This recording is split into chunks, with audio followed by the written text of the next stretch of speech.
بسم اللہ الرحمن الرحیم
اور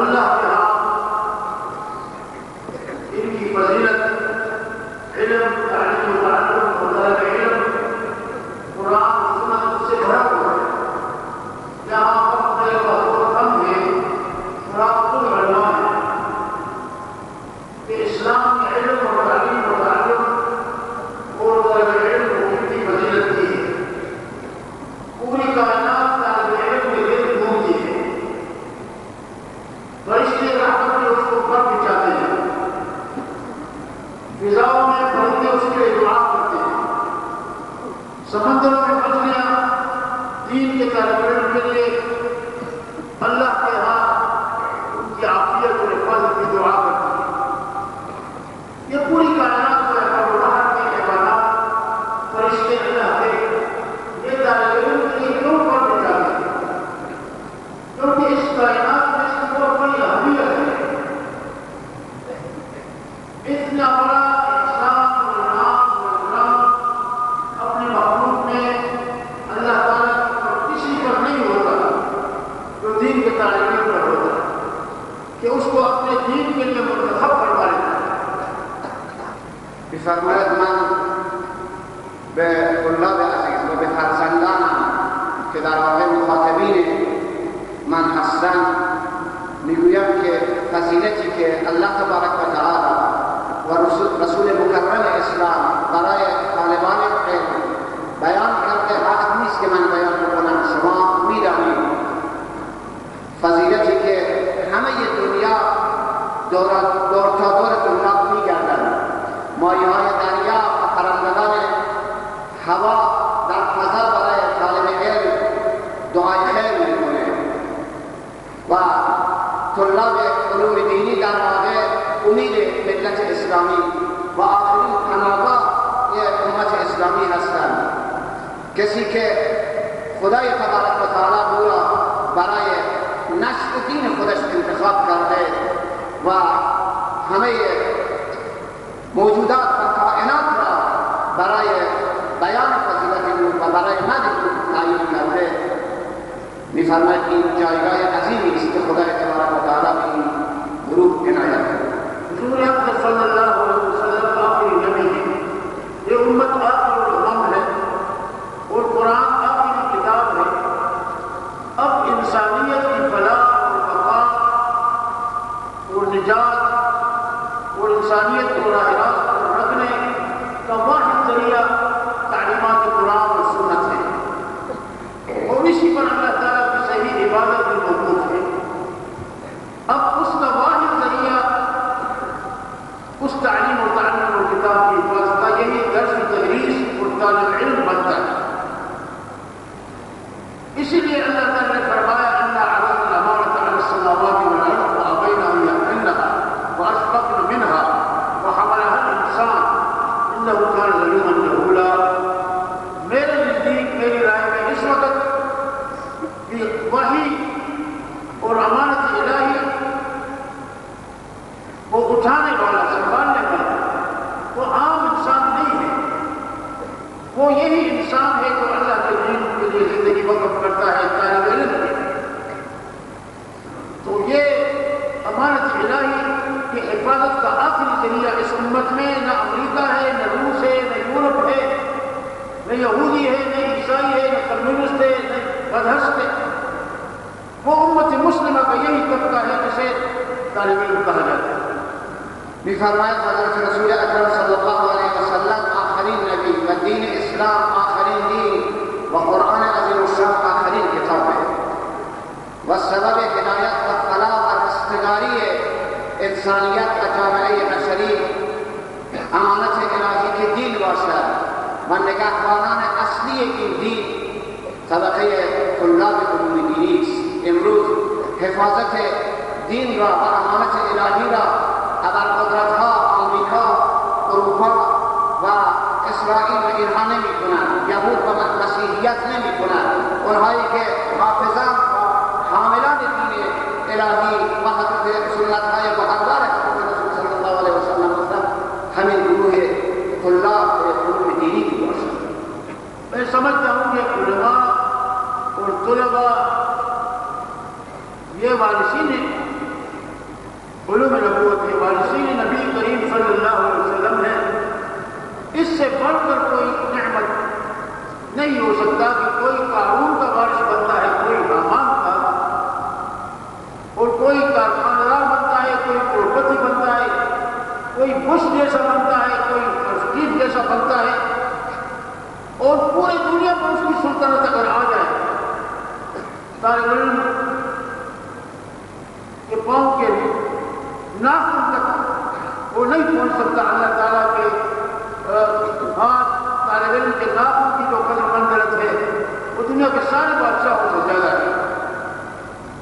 میفرمان کے طلاب وارثان حضرت رسول صلی اللہ علیہ وسلم هستند. در دنیا امروز بعضی ها ممکنه به وراثت قارون برسن، سرمایه و ثروتی به دستشون برسه، بعضی ها به وراثت حامان برسن، حکومتی به دستشون برسه، بعضی ها افتخار بکنن که مانند بوش شدن، ابرقدرت شدن. اما مقامی را که خدای تبارک و تعالی به طلاب داده، همه این مقامها و همه این مقامها به اندازه ناخن پای طلاب علوم نبوت نخواهد. اس پر آپ فخر کریں کہ باخبر اپنی شرافت سے ہو جائے. علامہ اقبال کہتے ہیں تیری سپاہ ہے انس و جن، تو ہے امیر جنون. کہ اگر تو اپنی شرافت تو تمہیں پھر اللہ کے ہاتھ سجدریز ہونا چاہیے، شکر گزار ہونا چاہیے، فخر کرنا چاہیے، احساس محرومی قریب بھی نہیں پٹکنا چاہیے کہ اشرف المخلوقات میں اشرف ترین آپ کا رکھا ہے. آپ کا انتخاب اللہ تعالیٰ نے کیا ہے. جس طرح نبوت وہاں بھی چیز ہے اور نبوت کا انتخاب الیکشن سے نہیں ہو سکتا، انتخابات سے نہیں ہو سکتا. اربوں مسلمان یا انسان کسی کو کہے کہ یہ نبی بن جائے، وہ نبی نہیں بن سکتا. میں سمجھتا ہوں کہ اس کے وارثین کا انتخاب بھی وہاں بھی لدنی ہے، الیکشن پر نہیں ہے. یہ کروڑوں لوگوں میں آپ کو اللہ منتخب کرتا ہے. اس سے زیادہ بہت بڑی بات کیا ہوگا؟ میفرماید شما باید جایگاهتون را بدانید و تشخیص بدید. شما وارثان حضرت رسول صلی الله علیه وسلم هستید. کسی که انتخابش از طریق انتخابات نبوده، کسی که انتخابش از جانب پروردگار بوده و کسانی که جانشین چنین شخصیتی هستند، اونها هم از طریق بخشش و موهبت پروردگار این جایگاه به اونها رسیده. شما منتخبان پروردگاری و وقتی شما منتخبان پروردگاری، شما هیچ وقتی باید در وجودتون احساس حقارت نکنید، احساس ضعف نکنید. پہلے تو ہم فضائل قرآن و سنت کے فضائل سے ایمان ہے ہمارا، لیکن وہ تو غیر مسلم نہیں مانتا. ہمارے مسلمانوں کو بھی پتہ نہیں ہے کہ اتنے اہم ہے. یہ لوگ سمجھتے ہیں کہ یہ ٹکڑے مانگنے والے اور خیرات پر گزارا کرنے والے. اہمیت محسوس نہیں کی.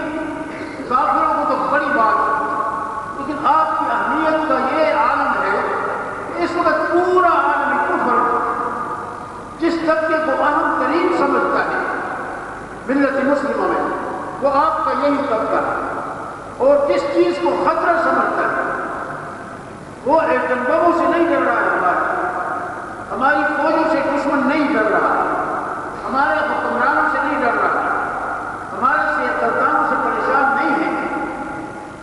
وہ ڈر رہا ہے اس خاک نشینوں سے جو زمین پر بیٹھ کر اپنی زندگی اللہ تعالیٰ میں، اور وہ ان چھوٹے چھوٹے مدرسوں سے اس کو وہ اسلام کی قلعہ سمجھتا ہے. بش سمجھتا ہے، شیرون سمجھتا ہے کہ اسلام کی پاسبانی اگر ہو رہی ہے تو ان مقامات سے، ان مدرسوں سے ہو رہی ہے.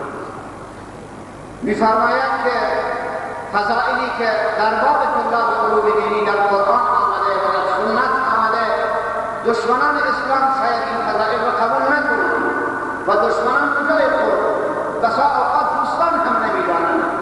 در گذشته شاید چنین تصور میشد اینا یک عده‌ای بالاخره بیکاران برای جمع کردن صدقات و برای جمع کردن خیرات نشستند. اما امروز شما جایگاهتون را باید تشخیص بدید. امروز ابرقدرت‌ها بالاخره از سیاستمداران نمی‌ترسند. امروز ابرقدرت‌ها از حکام نمی‌ترسند. امروز ابرقدرت‌ها از ارتش‌ها نمی‌ترسند. بوش و شارون امروز به این نتیجه رسیدند که اگر کسانی هستند که اسلام را پاسداری می‌کنند و قطعه و دش تسخیر ناپذیر اسلام هستند، اینهایی هستند که بر حصیر نشستند و بر خاک نشستند و تعلیمات و احوال رسول اکرم صلی الله علیه وسلم را یاد می‌گیرند و به جهان عرضه می‌کنند.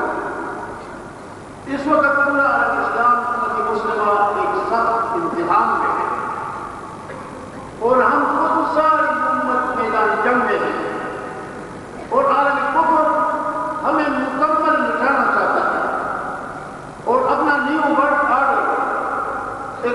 نظام دنیا پر مسلط کرنا چاہتا ہے اور امریکہ اس کا سرغنہ ہے، شیطان اکبر ہے، محور اور ہدف ہے، اور ایران کی غیور قوم اور حکمرانوں نے جس کو شیطان اکبر کا خطاب کیا ہے، یہ بالکل صحیح اور برحق خطاب ہے۔ وہ ہمیں محور فساد کہتا ہے، لیکن سارے عالم کی دہشتگردی اور ارہابیت کا الزام دیتا ہے، پھر اس کے ساتھ سارا مال ہے، پھر اس کے ساتھ سارا الکفر ہے، اور وہ سب مل کر یہاں ایک نیا نظام لانا چاہتے ہیں جو استعمار کا نظام ہو، سامراجیت کا نظام ہو، پھر دوبارہ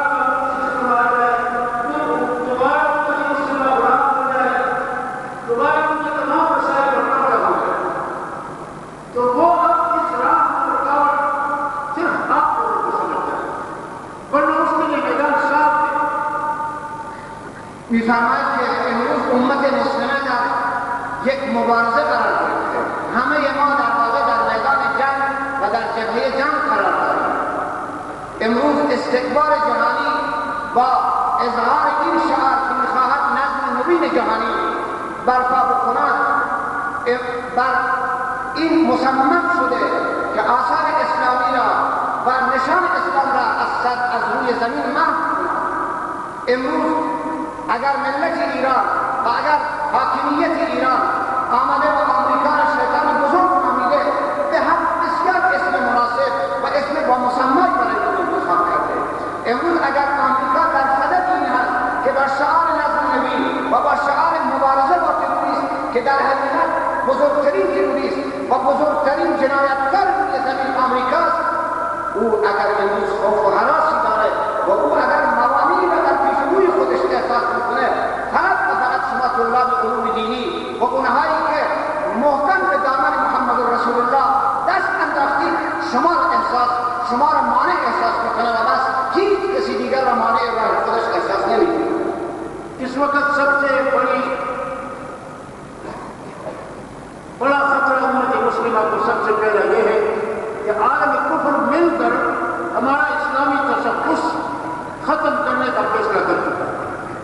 ہمارا اسلامی تشخص حضور اکرم صلی اللہ علیہ وسلم صحابہ کرام اور اہل بیت کی تعلیمات سے ہے، محمد عربی صلی اللہ علیہ وسلم کی تہذیب سے ہے، ہمارا اپنا کلچر ہے، ہمارا اپنا ثقافت ہے امت محمدیہ کا، اور ہمارے اصول ہیں، ہماری بنیادیں ہیں۔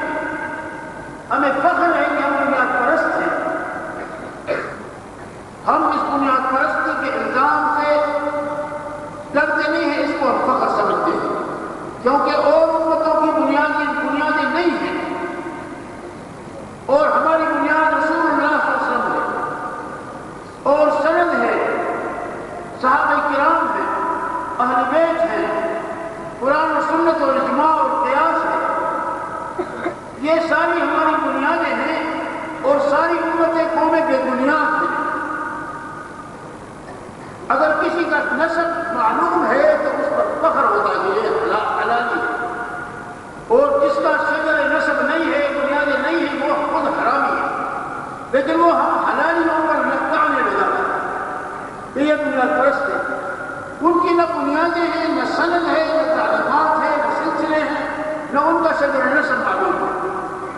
اب اس بنیادوں کو وہ ہلانا چاہتا ہے، مٹانا چاہتا ہے، اور اس بنیاد کے مظہر ہیں تعلیمات اسلام، قرآن و سنت اور جہاد۔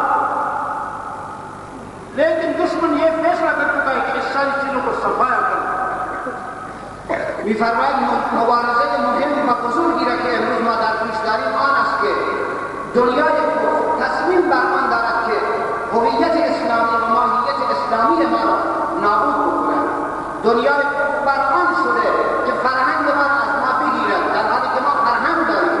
او امروز این شعار را مطرح کرده که اینها اصولگران، ما اصولگرا بودنمون افتخار میکنیم، ما ماهیت داریم، ما فرهنگ داریم، ما اصل داریم، ما بنیاد ما محمد رسول الله است، بنیاد ما صحابه رسول الله است، بنیاد ما خاندان رسول الله است، بنیاد ما قرآن است، بنیاد ما سنت است، بنیاد ما اجماع و قیاس. ما به پایبند بودن به این اصول افتخار میکنیم و در واقع در دنیا اونی که اصل داره و اونی که نسب داره حلال زاده هست و اونی که بنیادی نداره به نظرش اون حرام زاده هست. حالا حرام زاده ها اومدن حلال زاده ها را تنه میزنن و میخواهند که اون ماهیت اسلامی و هویت اسلامی و فرهنگ اسلامی را از ما بگیرن و بی ماهیتی را بر جامعه بشری حاکم کنند. تکبیر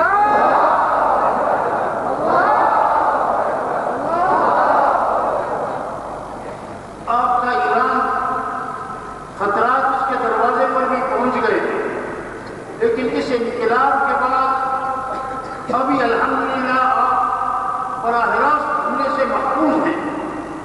دینی تشخص کو مٹانے کا جو پروگرام ہے، لیکن اور اسلامی ممالک بشمول پاکستان، بشمول سعودی عرب اور بشمول مصر اور شام،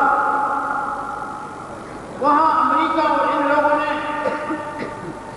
ایک پروگرام شروع کیا ہے اور خاص طور سے پاکستان اس کا پہلا ہدف ہے کہ نظام بدل لو اسلامی تعلیمات کا، مدارس میں مداخلت کریں، مدارس کا روح سرو کریں اور مدارس پہلے مرحلے میں جو مدارس تھے اب مسئلہ شروع ہو گئے ہمارے کالجوں کا، یونیورسٹیوں کا، اسکولوں کا. اس میں پہلے بھی اسلامی تعلیمات بہت کم تھی بیانہ، لیکن اب امریکہ نے 600 ملین ڈالر اس لیے مختص کیا ہے، 600 ملین ڈالر کہ اس مدارس کے حساب کو تبدیل کریں، اس کا روح صرف کریں اور یونیورسٹیوں کالجوں میں بھی نصابی تعلیم کے جو معمولی نشانیوں کو تبدیل کروائی جائے.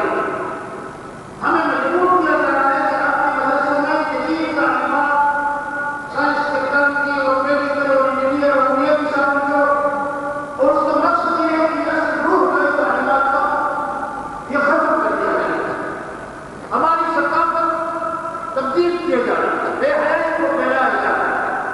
اور میڈیا وار ہم پر مسلط ہے. دنیا میں یہود یہی چاہتے ہیں کہ مسلمان اپنی ثقافت سے کٹ جائے اور فحاشی اور بے حیائی کر کر کو پہنچ جائے.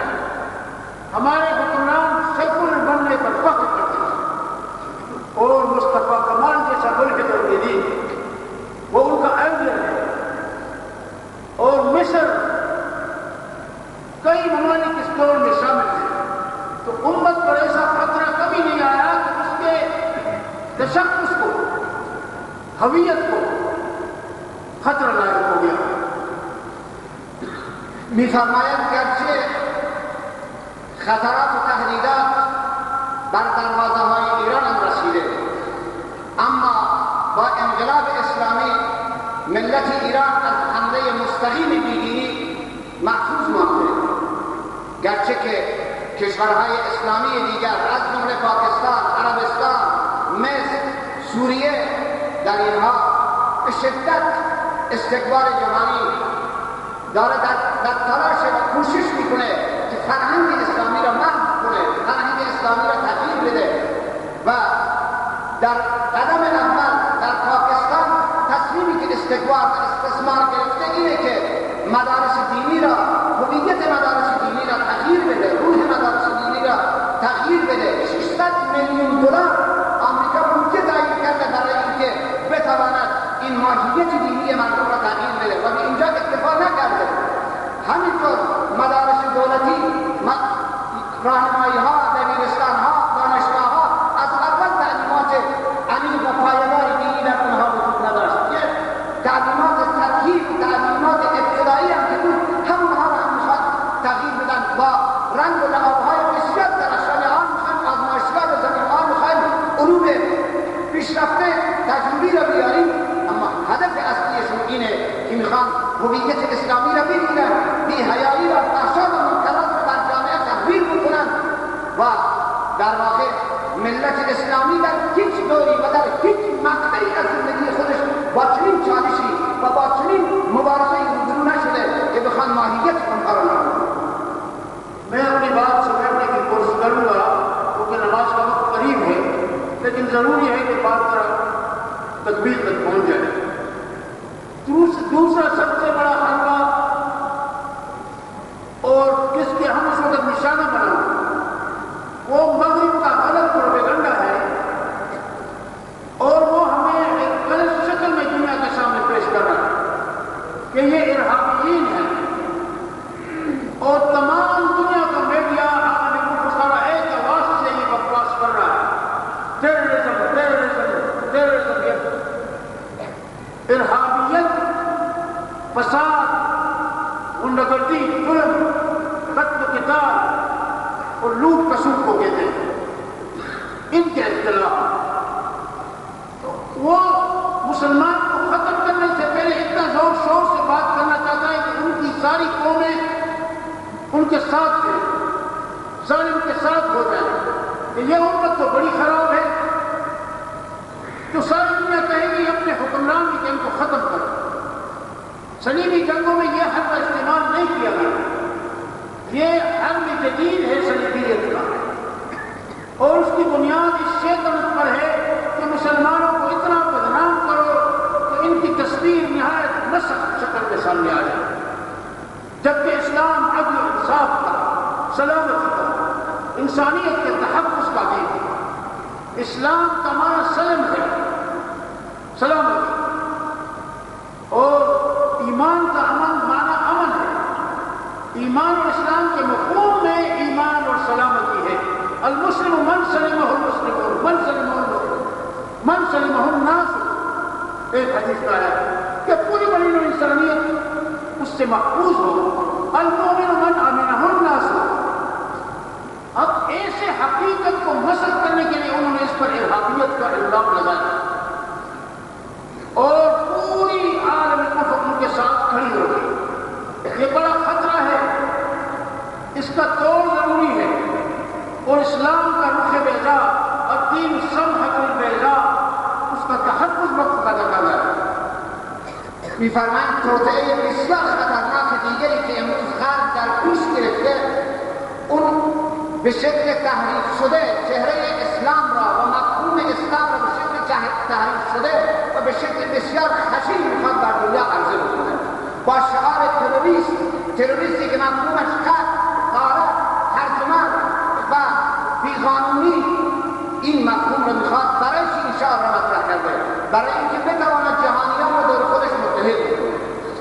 دنیای کفر متحد شده، دنیای کفر دور هم جمع شده، ولی برای اینکه حکمرانان و حاکمان اسلامی را هم بترساند و اونها هم همگو و همزبان بشن با جهان کفر که باید این ملت را نابود کرد و این را از بین برد، اونها این شعار را مطرح کرده، شعاری که در جنگ‌های صلیبی پیشی این نبود. این شیطنت جدیدی، این حربه جدیدی که امروز میخواد علیه ملت اسلامی پیاده بکنه، دینی و اسلامی که اصلا معنا و مفهومش از سلامتی گرفته شده. اسلام یعنی تسلیم شدن، ایمان یعنی امن داشتن، خود مأمون بودن، دیگران را در امنیت قرار دادن. اسلامی که تعریفش اینه که المسلم من سلمه المسلمون، المسلم من سلمه الناس، مسلمان کسی که مردم از دست او در امان باشند. این دین رو میخوان تحریف بکنن و میخواهند که اون به نیاتشون برسن. بسیار ضروری است که ما باید با این مرد و با این نیرنگ خطرناک دشمن مبارزه بکنیم و این عرض کنم که توطئه را باید خط بطلانی بر بکشیم و ثابت بکنیم که این نیست. یہ ایسی صورتحال ہے کہ ایک گھر میں بہت قیمتی خزانہ ہے، ہیرے جواہرات، اور اس کے باہر آپ کے چوکیدار کھڑے کیے ہوئے، محافظین، اور چور سارے جمع ہو جاتے ہیں، اس پر ڈاکہ ڈالتے ہیں، تو پہلے وہ سارے چور ہمارے چوکیدار کو نشانہ بنا رہے ہیں، چور چور چور۔ اب سارے لوگ چوکیدار کو ہٹا دیتے ہیں کہ تم تو چور ہو، اور پھر خود بخود دروازہ کھل جاتا ہے، صاف ہو جاتا ہے، اندر آ کر وہ سب کچھ ڈوب لیتا ہے۔ یہی صورتحال علیہ اسلام کی۔ می‌فرمایند اگر بخوام برای این شعار زهرآگین دشمن مثالی بزنم، بهترین مثال اینه که گنجینه‌ای باشه، خزانه‌ای باشه و نگهبانی داشته باشه. دزدان و غارتگران وقتی میخوان این خزانه را به غارت ببرن چه کار میکنن؟ میان اون نگهبان رو متهم به دزد میکنن، شعار میدن همه دست یک جا، دزد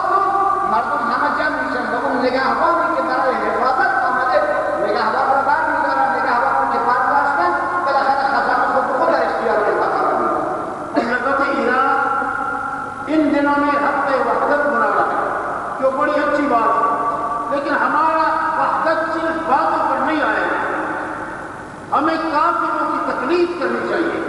کافر عملاً متحد ہو چکے ہیں، وہ بغیر اعلان کے وحدت اختیار کر چکے ہیں، سارے اختلافات اور جھگڑے چھوڑ چکے ہیں۔ 1400 سال میں عالمی کفر ایسا کبھی متحد نہیں ہوا ہے جو اب ہوا ہے ہمارے خلاف، کیونکہ پہلے کوئی نہ کوئی کافر ہمارے پشت پر ہوتا تھا، کچھ کافر غیر جانبدار ہوتے تھے اور کچھ ہم پر حملہ کرتے تھے۔ روس ہمیں مٹاتا تھا، امریکہ ہمارا دوست ہوتا تھا، امریکہ کسی کو مٹاتا تھا، روس اس کے پشت پر کھڑا ہوتا تھا۔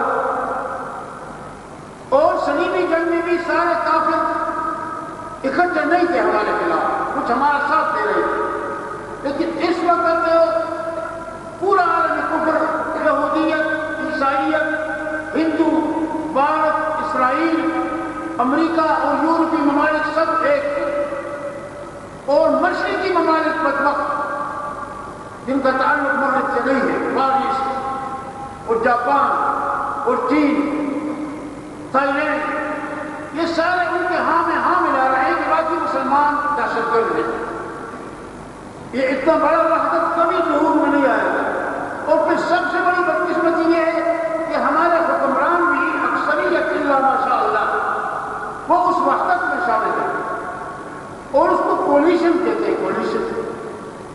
حالانکہ وہ شرم آنی چاہیے کہ مسلمان کافر کے ساتھ کبھی اتحاد نہیں کر سکتا۔ می‌فرماید که در این روزها در ایران شعار هفته وحدت مطرح است. بسیار کلام زیبایی است، اما باید بدانیم که وحدت با حرف نمیشه.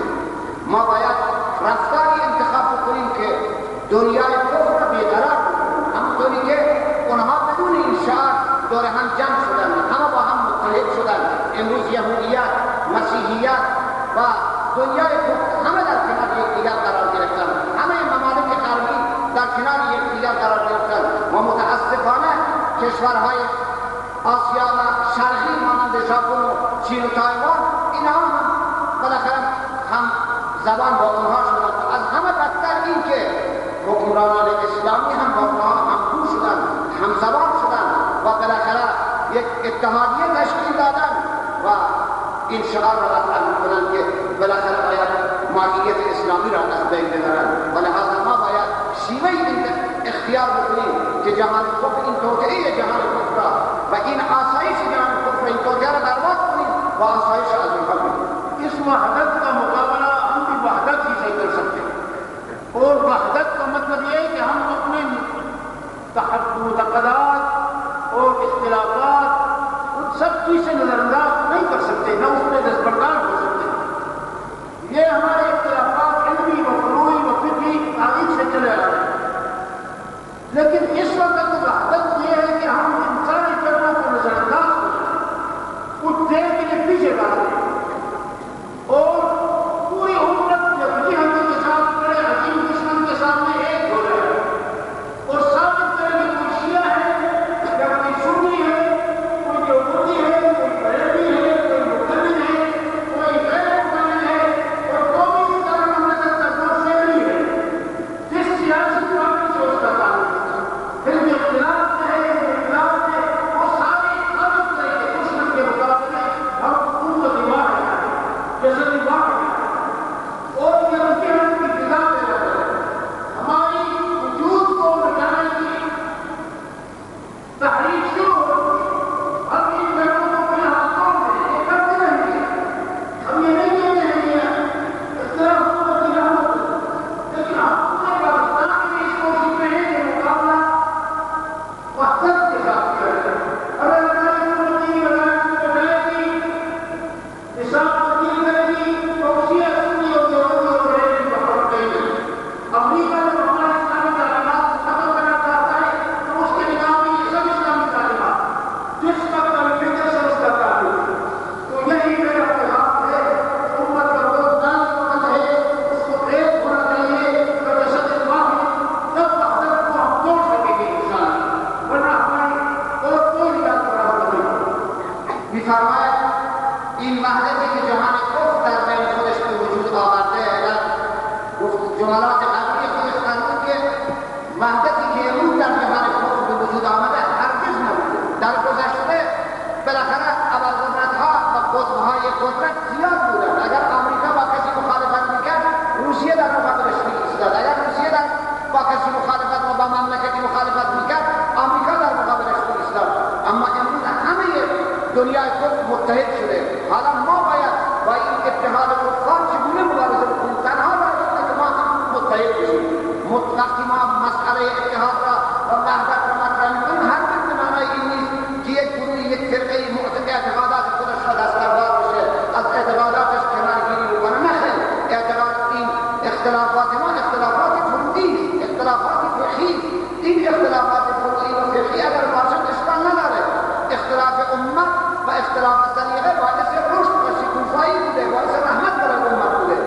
اما اون وحدت و مفهوم وحدتی که ما میخوایم در مقابل وحدت کفر جهانی داشته باشیم اون اینه که صبر داشته باشیم، همدیگر را تحمل بکنیم، بالاخره به جان یکدیگر نیفتیم، برای یک زمان کوتاهی بالاخره ید واحد باشیم در مقابل دنیا و کفر تا ما بتوانیم وحدت اونها را بشکنیم و بتوانیم هویت اسلامی خودمون را حفاظت کنیم. و الا اگر وحدت فقط با زبان باشه، دلها کنار هم نباشه و ید واحد نباشیم، ما با این وحدت نمیتوانیم با استقبال جهانی مقابله کنیم.